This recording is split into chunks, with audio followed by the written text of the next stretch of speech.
News of the people, by the people, for the people.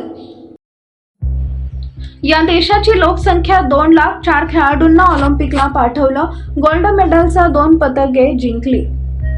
भारतानं 100 पेक्षा जास्त खेळाडू पॅरिस ऑलिम्पिकसाठी पाठवले होते, पण त्यांना 6 पदकं जिंकता आली।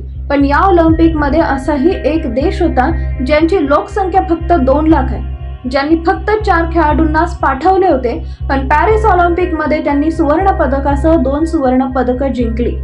हा देश नेमका आहे तरी कोणता? आता हा प्रश्न सर्वांना पडला असेल।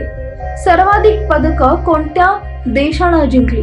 ऑलिम्पिकमध्ये सर्वाधिक पदकं ही अमेरिकेनं जिंकले। अमेरिकेच्या नावावर 126 पदकं आहेत। दुसऱ्या स्थानावर चीनचा क्रमांक लागतो। चीननं या ऑलिम्पिकमध्ये 91 पदक जिंकली।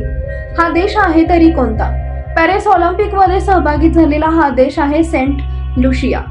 या देशाची लोकसंख्या 2 लाखाच्या आसपास आहे। या देशाने फक्त 4 खेळाडू पॅरिस ऑलिम्पिकला पाठवले होते, पण मेडलच्या क्रमवारीत हा देश भारतापेक्षाही वरच्या स्थानावर आहे।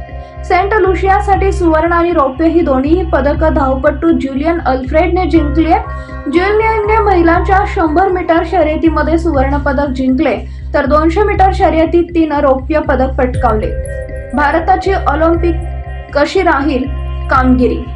भारतानं पॅरिस ऑलिम्पिकसाठी तब्बल 117 चमू पाठवला होता, पण भारताला या ऑलिम्पिकमध्ये 1 रौप्य पदक आणि 5 कांस्य पदकांची कमाई करता आली। यावेळी भारत आणि सेंट लुशिया सारख्या देशांची तुलना केली तर स्ट्राइक रेटनुसार आपण किती पिछाडीवर आहोत हे समजता येऊ शकतं। भारताच्या बऱ्याच खेळाडूंना यावेळी 4थ्या क्रमांकावर समाधान मानावे लागले आणि त्यामुळे त्यांची पदकं कमी झाली।